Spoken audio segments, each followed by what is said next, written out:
my best friend of 7 years. Gone. And the man I pulled out of the rain? He planned it from the moment he opened his eyes. I just didn't know I was the mission. His name was Leo. I found him bleeding in an alley at midnight. I made a call. I brought him in. I built him.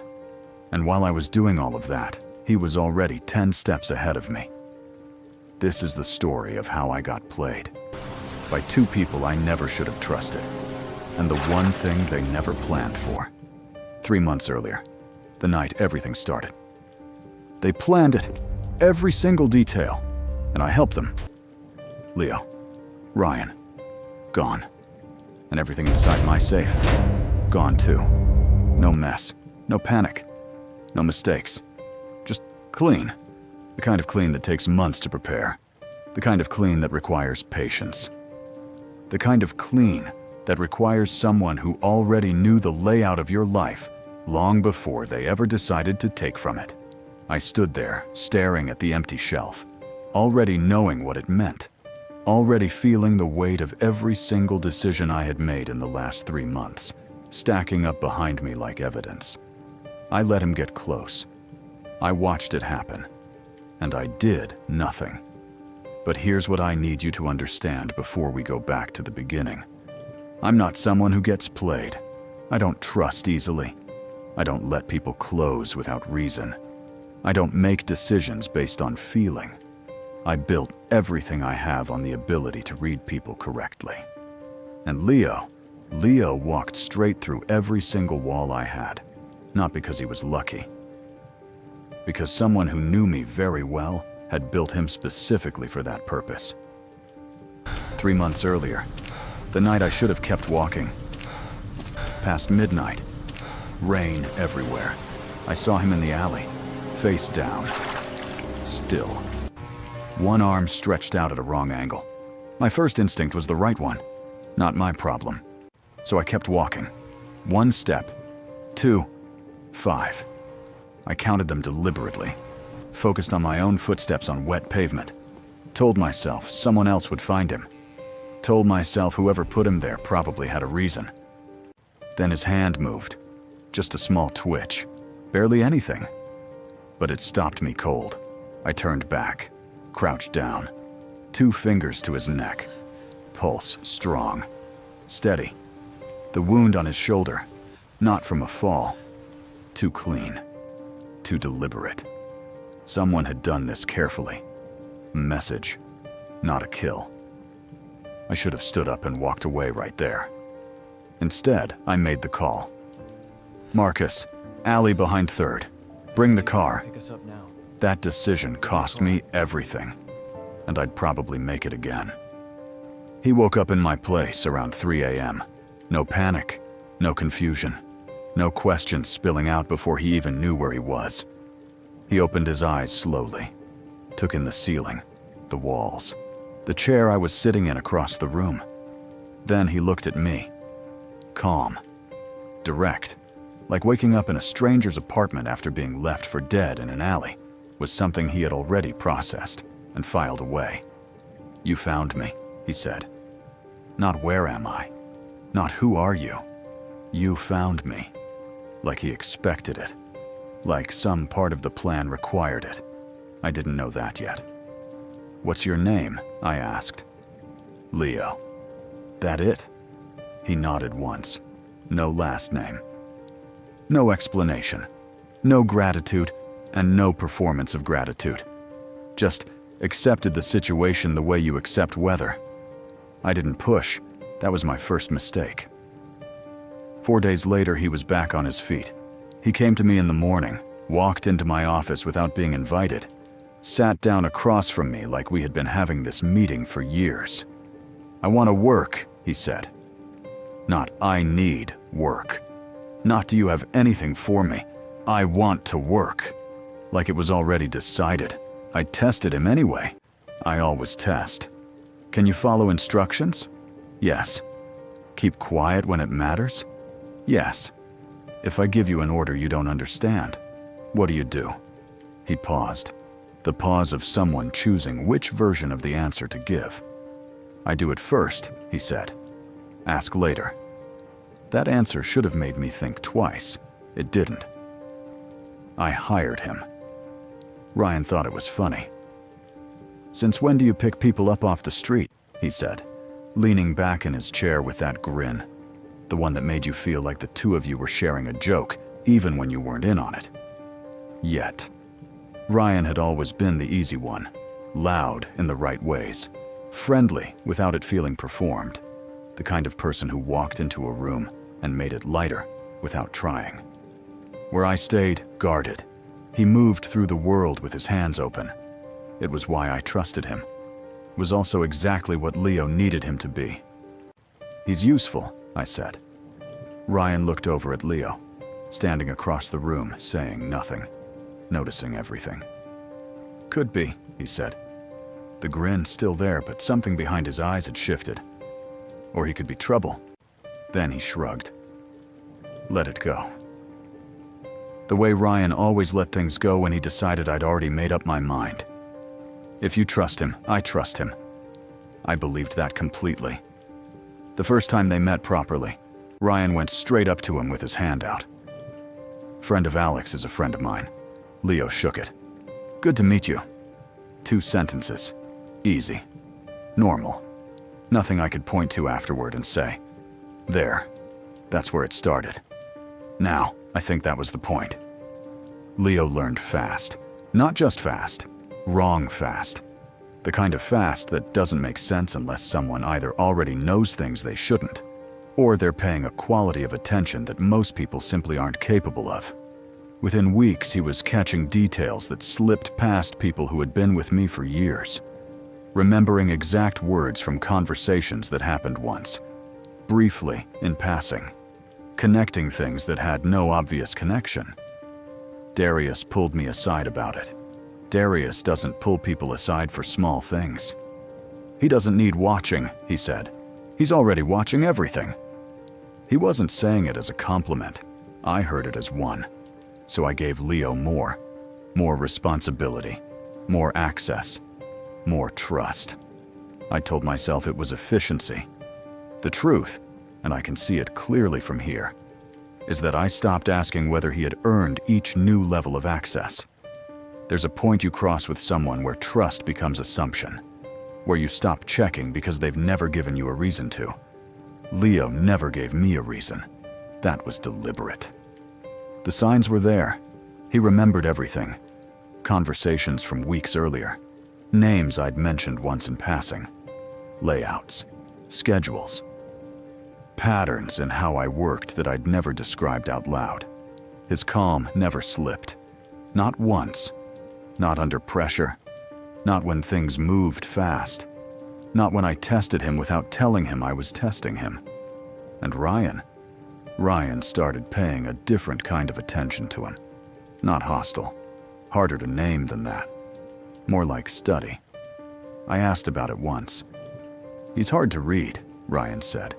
"You can't read me either." He laughed. "Yeah, but I've had years with you. I know which parts are locked. With Leo, I can't even find the door." I let it go. Told myself it was just Ryan's instinct running ahead of evidence. I believed what I wanted to believe. One night, it was just the two of us. Late. Building empty. That particular silence that only happens after midnight in places that aren't usually quiet. Out of nowhere, Leo asked, "Do you actually not trust people? Or do you just act like it?"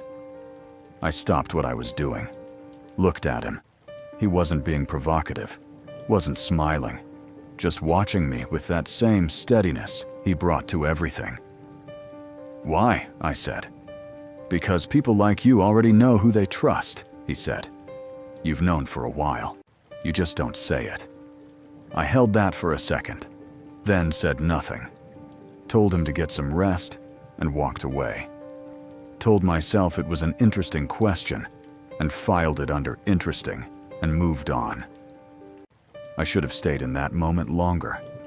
Should have understood that a man who speaks very little doesn't say things without a reason. It wasn't a question. It was him telling me he already knew. The night they disappeared, I knew before I opened the door. There's a feeling a place gets when something has been removed from it, a different quality to the air. I felt it the moment I walked in. Leo's room, empty. Not rushed, empty. Planned, empty. Everything that mattered gone. Everything else left so neat it almost looked occupied. Ryan, gone. Phone going straight to nothing. Not voicemail. Nothing. My safe. Open. Only the specific things taken. Not everything. Just the things that mattered most. Which meant whoever packed it knew the difference. Not random. Surgical. I stood in that room for a long time, thinking about what Leo said. You already know who you trust. He knew. He had known before he walked through my door. Or he had made it his business to know shortly after. Every question he never asked out loud, he had answered himself, quietly, by watching, by remembering, by being exactly patient enough. And Ryan who said, if you trust him, I trust him. I had taken that as loyalty. Maybe it was, just not to me. They didn't run. Running leaves traces. Running is panic and mistakes, and things dropped in the wrong place. What they did was different. They erased themselves, methodically, without rush, no trail, no error, no loose thread. I stood in the silence of my own house and understood that this had been the plan for longer than I had known Leo at all. And I had built him, given him access, given him trust, given him proximity to everything I was careful about. He didn't just take what was in the safe. He took the one person I would have protected before anything else. And the worst part, the part that sits in my chest like something that won't move. He warned me. You already know who you trust. You just don't admit it. He was right. I knew. And I let it happen anyway. I didn't sleep that night. Not because I was falling apart. Because my brain wouldn't stop. I sat in that chair and did what I always do when everything goes wrong. I thought hard, fast, backwards, every moment, every conversation, every small thing I had ignored. And the more I replayed it, the sicker I felt. Not heartbroken, stupid. I felt stupid. And for me, that's so much worse. I started with the facts. 2 people gone, safe emptied, 0 trace. This wasn't panic. Panic leaves a mess. Panic makes mistakes. This left nothing, which meant one thing. It was planned, carefully, over a long time. While I was trusting Leo, choosing him, relying on him, he was already 10 steps ahead. I opened my laptop. Time to go back to the beginning. Security footage first. Camera by camera, night by night. Most of it looked normal. But I stopped looking at what was happening. I started looking at what wasn't. 3 cameras had gaps. Small ones. 2 minutes here.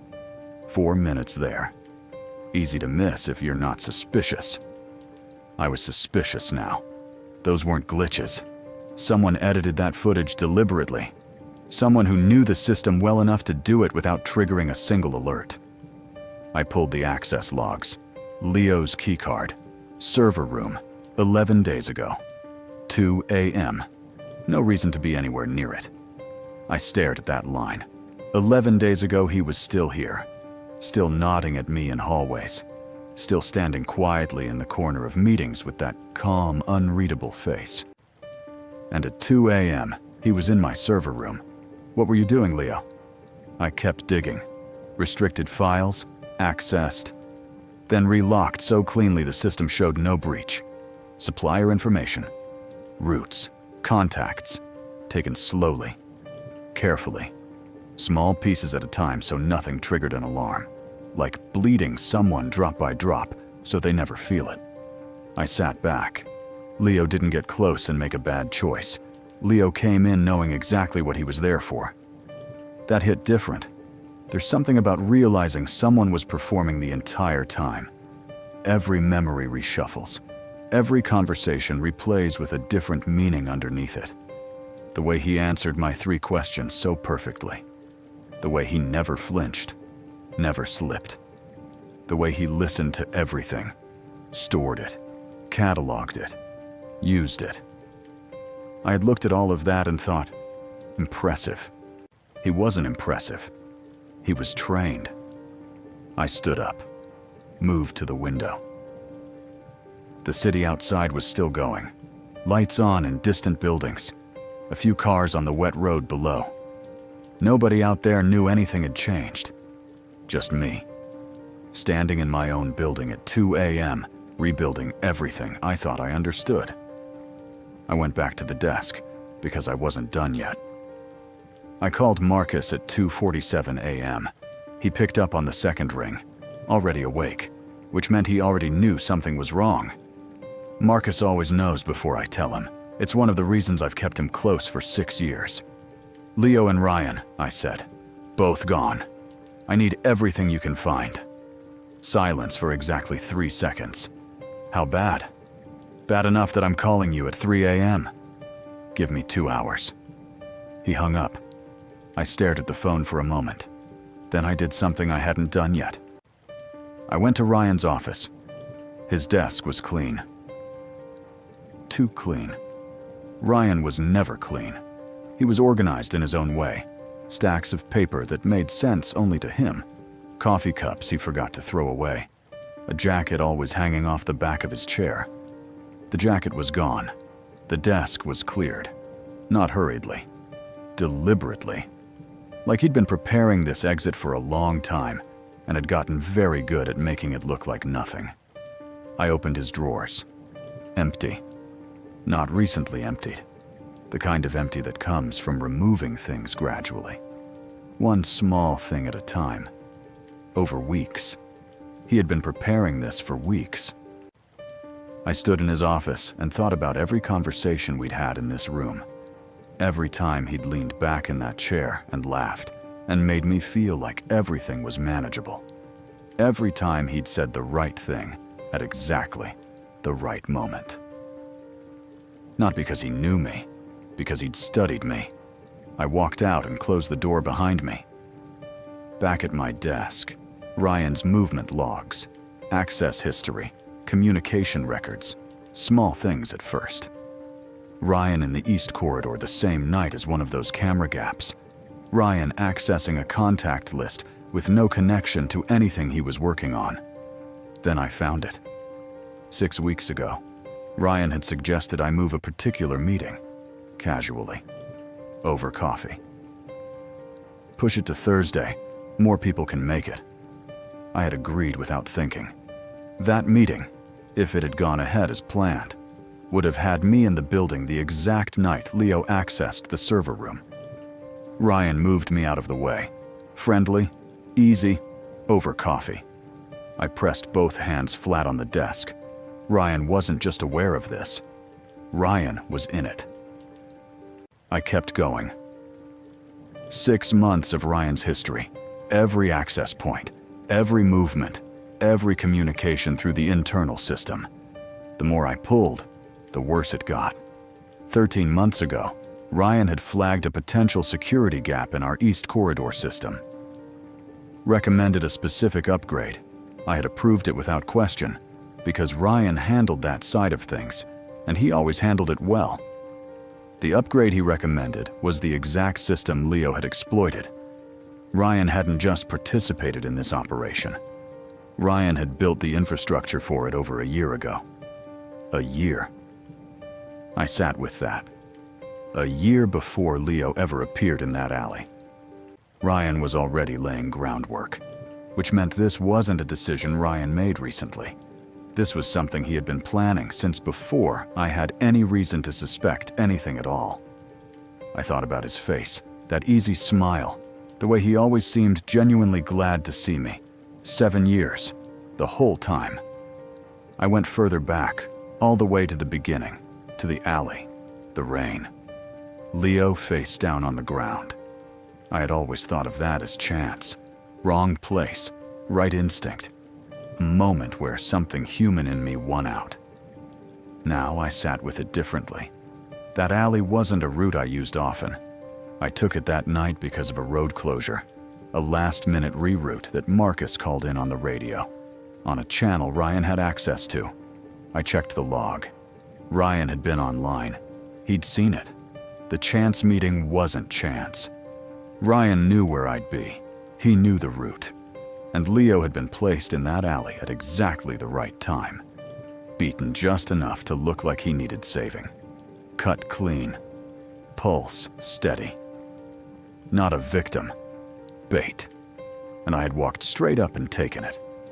Marcus called back at 4:51 a.m., not 2 hours. Less. Which meant what he found was significant enough to move faster. Payment trail, he said. Offshore. 3 accounts deep. Small enough to miss if you're not looking. Who's at the end of it? A pause. That's the part you're not going to like. Tell me anyway. He gave me a name. I didn't say anything for a moment, because I knew that name. Not well, not personally. But I knew what it represented, who it was connected to, what kind of operation sat behind it. These weren't small players. These were people who had been trying to get inside my operation for 2 years, through legitimate means. Business pressure, legal maneuvering, the kind of slow suffocation that's hard to fight directly. When that hadn't worked, they had sent Ryan a different kind of offer, and Ryan had taken it. Keep this between us, I said. Already is. I need a location, Leo and Ryan, wherever they went. Working on it, he said. Give me until morning. I went through the safe one more time, not looking for what was taken, looking at what was left. They hadn't taken everything. Certain documents were still there, sensitive ones. Things with real operational value that anyone running an intelligence operation would want, left completely untouched. Why? If this was purely extraction, if Leo was purely professional, you take everything useful and go. He hadn't. He had been selective in a way that didn't make sense for the mission, unless he was being selective for a different reason. I found the folder at 5:30 a.m., hidden inside a routine maintenance file, encrypted, buried under 3 layers of misdirection, the kind of hiding that works perfectly unless someone is already tearing everything apart. I was. Leo's mission timeline, objectives, targets, deadlines, 6 weeks. Get close, extract key information, exit clean. 6 weeks. Leo stayed for 12. I read that line 3 times. Then I read the reports. Clean and professional for the first 6 weeks. Exactly what you'd expect. Week 7, thinner. Information missing that Leo clearly had. Week 8, thinner still. Week 9, a report so short it barely qualified as one. And then week 10, 1 line, 4 words. This doesn't feel right. I stared at the screen for a long time. Leo. Trained. Precise. Unreadable Leo had written 4 words that had no place in any professional report.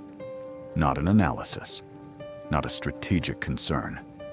Just 4 words that sounded less like an operative and more like a person who had gotten lost somewhere between the mission and the man he was supposed to be using. I closed the laptop, sat in the silence. The anger was still there. Furious at Leo, at Ryan, at myself, most of all.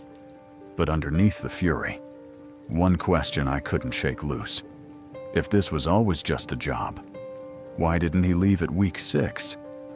Dawn came through the window slow and gray. I hadn't moved in over an hour. My phone buzzed. Marcus. 1 message. Got a location. Send when ready. I looked at it for a moment, then typed back. Send it now. I waited 2 days before going to find them. Not because I was scared. Because I needed to calm down first. Ryan knew me too well. He knew how I acted when I was angry. He had spent 7 years watching and learning everything about me. So I made myself wait. By day 3, I was ready. Small house at the edge of the city. Quiet street. Plain building. 2 men outside. Stay there unless I call. I went in alone. The door wasn't locked. Either they didn't know I was coming, or they did. 1 lamp. Maps on a table. 2 bags by the wall. Ryan by the window. Arms folded. Calm. Leo at the table. Eyes down. Then he looked up. Something crossed his face before he could hide it. Not guilt. Relief. Ryan smiled when he saw me. That same warm smile. 7 years of it. Alex. Faster than I thought. You always thought too little of me, I said. That was your first mistake. How long? I asked. 14 months, he said. 14. 14 months of sitting with me. Laughing with me. Telling me to trust my gut. Who came to you first? He told me the name. The same one Marcus found. They made me an offer, Ryan said. I took it. And I was just a job. You were valuable to them, he said. That's different. What did they give you? He smiled. Smaller this time. Real. Enough, he said. Sending Leo, that was your idea, I said. I needed someone you would actually trust, Ryan said. You don't trust loud people. You trust calm and steady. He glanced at Leo. It took 3 months to find him. 2 more to get him ready. By the time he went into that alley, he was perfect, I said. He was perfect, Ryan agreed. I turned to Leo. He wasn't looking at me. He was looking at Ryan. With a look I had never seen on his face before. Anger. Not loud. Quiet. The kind that has been sitting inside you for a long time. Was any of it real? Leo looked at me. Silence. The mission was real, he said. What I took, real. Everything I reported. I read your files, I said. Every single one. Something changed in his face. All of them, he said quietly. All of them. He looked away. First time I had ever seen him look away from anything. Then you already know, he said. Stop, Ryan said to Leo. Sharp. All warmth gone. Don't turn this into something it wasn't. I stayed 6 weeks longer than I was supposed to. You lost focus. I kept information from you. Things you should have gotten. I already dealt with that. I wrote it down, Leo said. That something felt wrong. You read it and said nothing. I thought you would fix it yourself. I finished the job, Leo said. You got everything you wanted. Twice as long. Asterisk I know how long it took, asterisk. They had forgotten I was there. Ryan pulled himself together first. Looked at me. Opened his hands. You see what I was dealing with. Then he leaned forward. Everything in your safe is already gone, he said. Done 12 hours after we left. He let that land. But there's something you don't know. I didn't just take information. I made a deal. The people I worked with had been building a case against you for 2 years. Enough to finish you completely. He paused. I gave them what they wanted. In return, they agreed to walk away and leave you alone. The room went quiet. What I did saved you from something that would have taken everything. Not just the money. Everything. You betrayed me to protect me. I made a hard choice. And I would make it again. Without telling me. You would have fought it. And you would have lost. The worst part. He wasn't completely wrong. That was the dangerous thing about Ryan. 7 years of watching me meant he knew exactly what to say to make me stop and think. You still should have told me, I said. Yes, he said. I should have. That felt true. Just honest. I'm going to spend the next 6 months undoing everything you did, I said. Every door you opened, I'm closing it. Everything they got, I'm making it worthless. Ryan nodded. I know, he said. I expected that.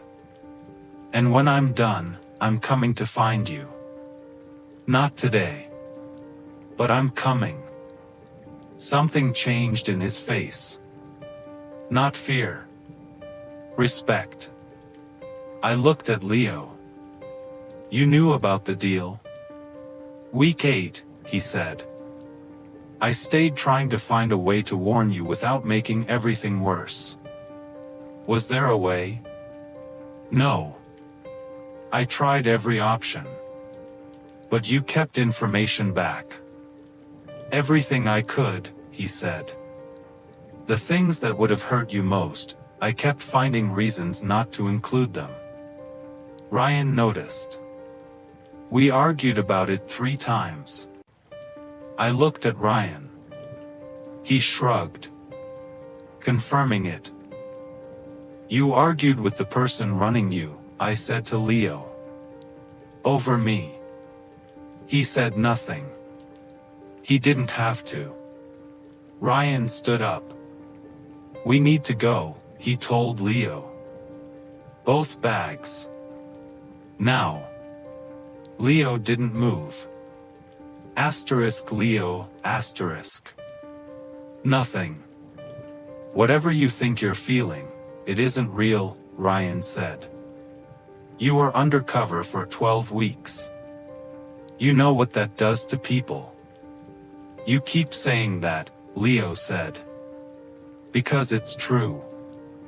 You keep saying it like I'll eventually believe it. Ryan stared at him. Then looked at me. And for the first time, something cracked. He looked tired. Really tired. The kind that comes from carrying something heavy for too long. You're throwing everything away, he said to Leo. For someone who will never fully trust you again. That's not who Alex is. He wasn't wrong. He looked at me one last time. I did care about you, he said. That was never part of any plan. He picked up his bag. Walked to the door. And left. No speech. No drama. Just footsteps and a door closing. Gone. Just me and Leo. You took things I can never get back. Yes. You lied from the very first second. Yes. Everything, the access, the trust, all planned from the start. Yes. So what do I do with the rest of it? I said. The 6 extra weeks. The things you kept back. 4 words in a hidden file at 3 a.m. I looked straight at him. What do I do with that, Leo? Nothing, he said. I'm not asking for anything. Then why are you still here? Pause. Because Ryan was wrong, he said. He said there was nothing left to stand here for. He looked at me. I just wanted one more minute. Before it's over. I picked up his bag and held it out. He took it. His hand touched mine for just a second. Neither of us said anything about it. I forgive you, I said. He went completely still. I forgive you. Not for you. For me. Because I'm not carrying this for the next 5 years. His face didn't fall apart. It just opened. Like something locked shut for a long time finally came loose. But you don't come back, I said. Not to my work. Not to my life. This doesn't get rebuilt. I kept my eyes on his. You understand that? He nodded slowly. Yeah, he said. I understand. He walked to the door. Hand on the frame, he stopped. 2 seconds. 3. 4. 5. Then he walked out. I listened to his footsteps fade. Then silence. Ryan, I'll deal with later. On my own terms. But right now I kept thinking about a rainy alley. A man on the ground. One small movement of his fingers. I don't regret stopping. Not because things turned out well. I stopped because of who I am. Ryan thought all of this would change me. Make me harder. The kind of person who walks past someone in an alley and keeps going. Instead, I stood in that room and said, I forgive you. Not because he earned it. Because I refused to let what he did turn me into someone who couldn't. Ryan is the one I can't stop thinking about. Not Leo. Because Leo was someone I could find once I knew where to look. Ryan was right beside me the whole time. Holding the door open. He knew me better than almost anyone. And he used that like a weapon. The worst kind of betrayal doesn't look like betrayal. It looks like loyalty. It sounds like trust your instincts, brother. That's the part I'm still working through. So let me ask you something. If you were standing in that alley, knowing everything, do you keep walking? Or do you turn back? And the harder question, who hurt you more? The one sent to use you from the start? Or the one who built the whole thing and called it friendship for 7 years? I know my answer. Drop yours in the comments.